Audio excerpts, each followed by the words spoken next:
Face master கம்மி யாரை பற்றி பார்க்க போகிறோம்னா கணிசமான 30 எம்எல்ஏ கட்டு பார்த்தீங்கன்னா எடப்பாடி பழனிசாமியை அணியில் இருக்கவங்ககிட்ட ஓபிஎஸ் வந்து பேசிட்டா சொல்கிறாங்க. கிட்டத்தட்ட நினைச்சதை பார்த்தீங்கன்னா ஓபிஎஸ் சாதிச்சிட்டாரு அப்படின்ற ஒரு விஷயம் வெளியே இருக்குது. எதனால சொல்லிட்டு பார்க்கணும், அதிமுகவில் பார்த்தீங்கன்னா எம்பி எலெக்ஷனுக்கு அப்புறம் எம்பி எலெக்ஷனுக்கு முன்ற மாதிரி பார்த்தீங்கன்னா ரெண்டு வகையில் போய்க்கலாம். எம்பி எலெக்ஷனுக்கு முன்னாடி பார்த்தீங்கன்னா ஓபிஎஸ்ஸை இணைக்கக்கூடாதுன்னு சொன்னவங்க எல்லாருமே இப்போ ஓபிஎஸ்ஸை இணைக்கணுன்ற முடிவு பண்ணிட்டாங்க.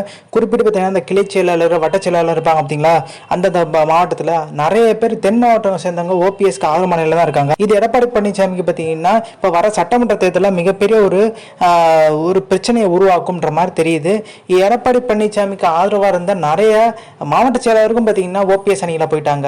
ஸோ இப்போ ஓபிஎஸ் பார்த்தீங்கன்னா என்ன சொல்றாரு, அதிமுக வலிமையாக இருக்கணும், எனக்கு எந்த பதவியும் தேவையில்லை, என்னை கட்சியில் இணைச்சா போதுன்ற மாதிரி பார்த்தீங்கன்னா ஒரு விஷயத்த சொல்றாரு. எடப்பாடி பழனிசாமிக்கு ஒரு பயம், கட்சிக்குள்ளே வந்துட்டா திருப்பியும் பார்த்தீங்கன்னா எல்லாரும் அவர் பின்னாடி போக ஆரம்பிச்சிருவாங்கன்ற பயம்.